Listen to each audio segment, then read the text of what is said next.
નમસ્કાર, મારું નામ કુમારી મીતા એમ સોલંકી છે। આજના વર્ચ્યુઅલ ક્લાસીસમાં આપનું હાર્દિક સ્વાગત છે। આજે આપણે આઈટીઆઈ અંતર્ગત ચાલતા ડીસી ટ્રેડમાં ટૂલબાર આઇકોન અને તેના સેટઅપ વિશેની જાણકારી મેળવીશું। તો આપણે જોઈશું ટૂલબાર આઇકોનની જાણકારી અને તેનું સેટિંગ। મિત્રો, આજે આપણે જોઈશું કે ઓટોકેડમાં અલગ અલગ ટૂલબારમાં આવતા અલગ અલગ કમાન્ડનો શું ઉપયોગ થાય છે। અહીં આપણે સૌપ્રથમ ડ્રો ટૂલબારમાં આવેલા કમાન્ડ વિશે સમજીશું। ડ્રો ટૂલબારમાં મિત્રો, ડ્રો ટૂલબાર છે એ મેનુ બારમાં આવે છે। મેનુ બારમાં આવેલા ડ્રો ટૂલબારમાં અલગ અલગ કમાન્ડ છે। એમાં સૌથી પહેલો કમાન્ડ લાઇન કમાન્ડ છે। લાઇન કમાન્ડનો ઉપયોગ મિત્રો આકૃતિમાં આડી ઊભી અથવા તો કોઈ પણ એંગલે લાઇન દોરવા માટે થાય છે, જે તમને આકૃતિમાં દર્શાવેલ છે। ત્યારબાદ ડ્રો ટૂલબારમાં બીજો કમાન્ડ છે પોલીલાઇન કમાન્ડ। પોલીલાઇન કમાન્ડનો ઉપયોગ એક સાથે સળંગ બહુ બધી લાઇન દોરવા માટે થાય છે। આ અલગ અલગ લાઇનોથી તમે કોઈ પણ 2 ડાયમેન્શનલમાં બંધ આકૃતિ બનાવી શકો છો। ત્યારબાદ ત્રીજો કમાન્ડ છે ડ્રો ટૂલબારમાં આર્ચ કમાન્ડ। મિત્રો, આર્ચ કમાન્ડની મદદથી તમે કોઈ પણ આકારનો અર્ધવર્તુળ કે આર્ચ બનાવી શકો છો અને એની મદદથી તમે આકૃતિને પૂર્ણ કરી શકો છો। ડ્રો ટૂલબારનો આગળનો કમાન્ડ છે પોલીગોન કમાન્ડ। મિત્રો, પોલીગોન કમાન્ડની મદદથી તમે 4 કે તેથી વધુ ખૂણાની કોઈ પણ બંધ આકૃતિ બનાવી શકો છો અને આકૃતિને આની મદદથી તમે સરળ અને ઝડપી બનાવી શકો છો। મિત્રો, ડ્રો ટૂલબારમાં એના પછીનો કમાન્ડ છે લંબવર્તુળ। લંબવર્તુળનો બીજો શબ્દ છે ઇલિપ્સ। તમે અલગ અલગ આકારનું ઇલિપ્સ બનાવવા માટે તમે પેનલમાં દેખાતા ઇલિપ્સ કમાન્ડને સિલેક્ટ કરી અને તેની યોગ્ય ત્રિજ્યા અથવા તો ડાયામીટર આપી અને કોઈ પણ સાઇઝનું લંબવર્તુળ તમે આકૃતિમાં બનાવી શકો છો। મિત્રો, ડ્રો ટૂલબારમાં આગળનો કમાન્ડ છે હેચ કમાન્ડ। હેચ કમાન્ડ તમને ડ્રો ટૂલબારમાં જોઈ શકો છો। એના પર ક્લિક કરી તમે હેચ કમાન્ડ સ્ટાર્ટ કરી શકો છો અને જરૂરિયાત મુજબ આકૃતિમાં જે તે એરિયા સિલેક્ટ કરી અને પ્રોપર્ટીમાં જઈ અને હેચ આપી અને તમે કોઈ પણ આકૃતિમાં હેચ આપી અને હેચ કમાન્ડ બનાવી શકો છો। હેચ કમાન્ડમાં અલગ અલગ પ્રકારની પેટર્ન આપેલી હોય છે, જે તમે સિલેક્ટ કરી અને એપ્લાય કરી શકો છો। મિત્રો, મેનુ બારમાં આવેલા ડ્રો ટૂલબાર બાદ હવે આપણે જોઈશું મોડિફાઈ ટૂલબારમાં આવેલા અલગ અલગ કમાન્ડ વિશે। મિત્રો, તમે જોઈ શકો છો ઓટોકેડમાં ઉપર જે પેલેટ આપેલું છે એમાં મોડિફાઈ ટૂલબાર આપેલું છે। ત્યાં જઈ અને તમે કોઈ પણ ઓપ્શન સિલેક્ટ કરી શકો છો અને અલગ અલગ ટૂલબાર મોડિફાઈ ટૂલબારમાં આવેલા અલગ અલગ કમાન્ડને તમે એક પછી એક ઉપયોગ કરી શકો છો। મોડિફાઈ ટૂલબારમાં સૌ પ્રથમ ટૂલબાર આપણે જોઈશું મૂવ। મૂવ કમાન્ડની મદદથી આપણે કોઈ પણ આકૃતિને અથવા તો કોઈ પણ ઓબ્જેક્ટને એક જગ્યાએથી બીજી જગ્યાએ આપેલી વિગત મુજબ એક જગ્યાએથી બીજી જગ્યાએ મૂવ કરી શકીએ છીએ। ત્યારબાદ મોડિફાઈ ટૂલબારમાં બીજો એક કમાન્ડ છે જેનું નામ છે રોટેટ કમાન્ડ, જે તમે આપેલી આકૃતિમાં જોઈ શકો છો। રોટેટ કમાન્ડની મદદને આપણે સિલેક્ટ કરી અને તેની મદદથી આપણે કોઈ પણ ઓબ્જેક્ટને 360 ડિગ્રી સુધી જરૂરિયાત મુજબ રોટેટ કરી શકીએ છીએ અને તેને રિપ્લેસ પણ કરી શકીએ છીએ। મોડિફાઈ ટૂલબારમાં એના પછીનો કમાન્ડ છે કોપી કમાન્ડ। મિત્રો, મોડિફાઈ ટૂલબારમાં દેખાતા કોપી કમાન્ડ પર આપણે ક્લિક કરી અને કમાન્ડને ચાલુ કરી શકીએ છીએ। ત્યારબાદ ઓબ્જેક્ટને સિલેક્ટ કરી એન્ટર આપી તેના જરૂરિયાત મુજબ જેટલી જોઈતી હોય એટલી આપણે કોપીને આપણે પેસ્ટ કરી શકીએ છીએ। આ છે કોપી કમાન્ડનો ઉપયોગ। ત્યારબાદ છે મિરર કમાન્ડ। મિત્રો, મિરર કમાન્ડની મદદથી એક જ જેવો બીજો ઓબ્જેક્ટને તમે સામેની બાજુએ મિરર કરી શકો છો। મોડિફાઈ ટૂલબારમાં મિરર કમાન્ડ દેખાય છે તેના પર ક્લિક કરવું અને ત્યારબાદ ઓબ્જેક્ટ સિલેક્ટ કરી અને જરૂરિયાત મુજબનું અંતર આપી અને તેનો મિરર ઓબ્જેક્ટ બનાવવો। ત્યારબાદ મોડિફાય ટૂલબારમાં ટ્રીમ કમાન્ડ.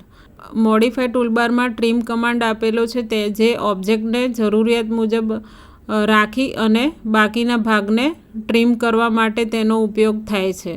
ઓબ્જેક્ટને સિલેક્ટ કરવો, ત્યારબાદ એને ઇન્ટરસેક્શનમાં એક લાઇન ડ્રો કરવી અને બાકીની લાઇન પર ક્લિક કરવાથી વધારાનો ભાગ ટ્રીમ થઈ જાય છે. ત્યારબાદ આપણે જોઈશું મોડિફાય ટૂલબારમાં આવેલા એક્સટેન્ડ કમાન્ડ વિશે. એક્સટેન્ડ કમાન્ડના ઉપયોગથી મિત્રો આપણે ઓબ્જેક્ટને જરૂરિયાત મુજબ લંબાવી શકીએ છીએ. તેના માટે મોડિફાય કમાન્ડમાં જઈ મોડિફાય ટૂલબારમાં જઈ એક્સટેન્ડ કમાન્ડ પર ક્લિક કરી સિલેક્ટ કરવું અને ઓબ્જેક્ટને સિલેક્ટ કરી અને જરૂરિયાત મુજબ આપેલા માપ મુજબ એક્સટેન્ડ કરવું. ત્યારબાદ છે મિત્રો ફિલેટ કમાન્ડ. મોડિફાય ટૂલબારમાં દેખાતા ફિલેટ કમાન્ડ પર ક્લિક કરવું અને ક્લિક કરી અને આપણે કોઈ પણ ઓબ્જેક્ટ હોય, ધારો કે કોઈ ચોરસ આકૃતિ છે, તેના જે ખૂણાઓ છે એ ખૂણાઓને આપણે ગોળાકારમાં આપવા છે, તો તેની પ્રોપર રેડિયસ એપ્લાય કરી અને આપણે ફિલેટ કમાન્ડ વડે કોઈપણ ચોરસ આકૃતિના ગોળાકાર ખૂણાઓ આપી શકીએ છીએ.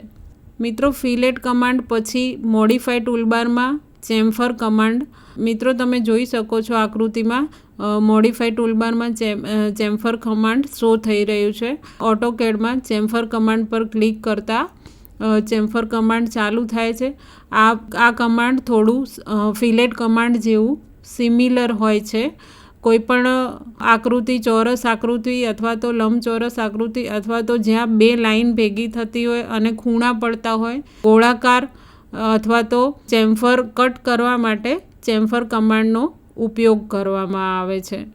મિત્રો મોડિફાય કમાન્ડનો નેક્સ્ટ કમાન્ડ છે ઇરેઝ. ઇરેઝ કમાન્ડની મદદથી તમે કોઈપણ આકૃતિમાં વધારાનું કોઈપણ ઓબ્જેક્ટમાં વધારાનો જે ભાગ છે તેને ઇરેઝ કરી શકો છો. આના માટે ઇરેઝ કમાન્ડનો ઉપયોગ થાય છે. ઇરેઝ કમાન્ડ બાદ મોડિફાય ટૂલબારમાં આપણે જોઈશું સ્ટ્રેચ કમાન્ડ. સ્ટ્રેચ કમાન્ડનો ઉપયોગ કોઈપણ ઓબ્જેક્ટ અથવા તો કોઈપણ આકૃતિ હોય તેને અમુક આપેલા માપ મુજબ ખેંચવા માટે સ્ટ્રેચ કમાન્ડનો ઉપયોગ કરવામાં આવે છે. સ્ટ્રેચ કમાન્ડની મદદથી તમે આપેલ માપ આપી અને એન્ટર આપી અને આકૃતિ અથવા તો લાઇનને લંબાવી શકો છો.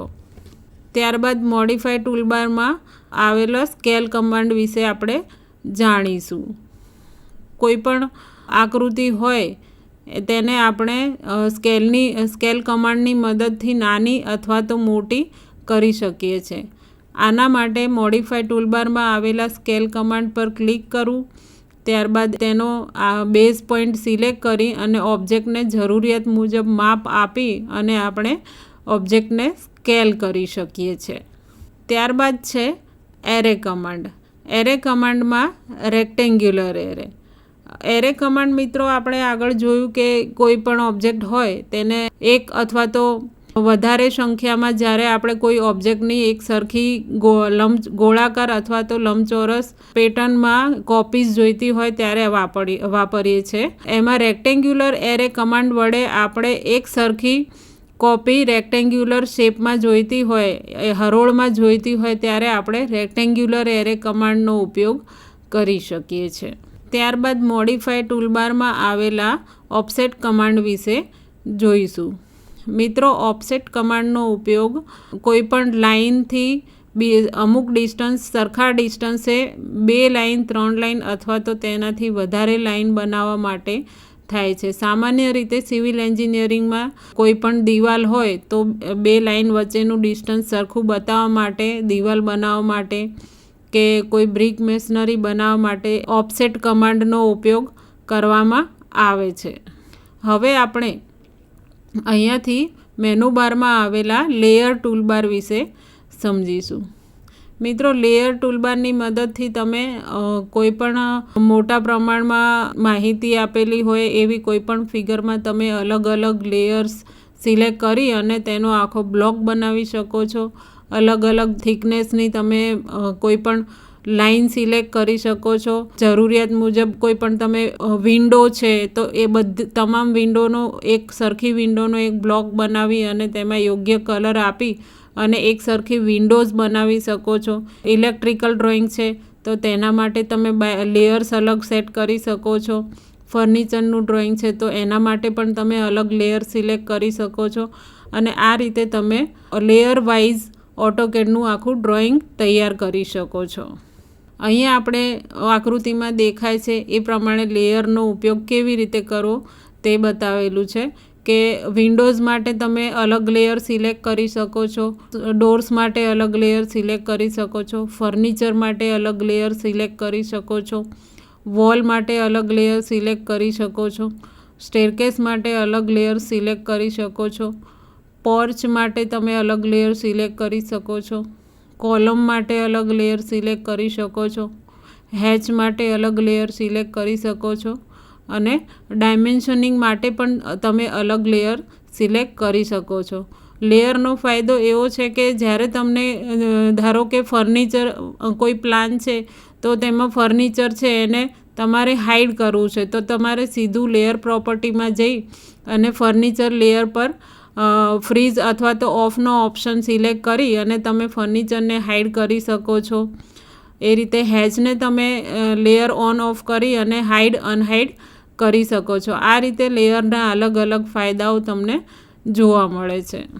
આજનો આપણો ટૉપિક હતો ટૂલબાર અને તેના સેટઅપ વિશેની જાણકારી, જેના વિશે આપણે સમજ્યા અને જોયું.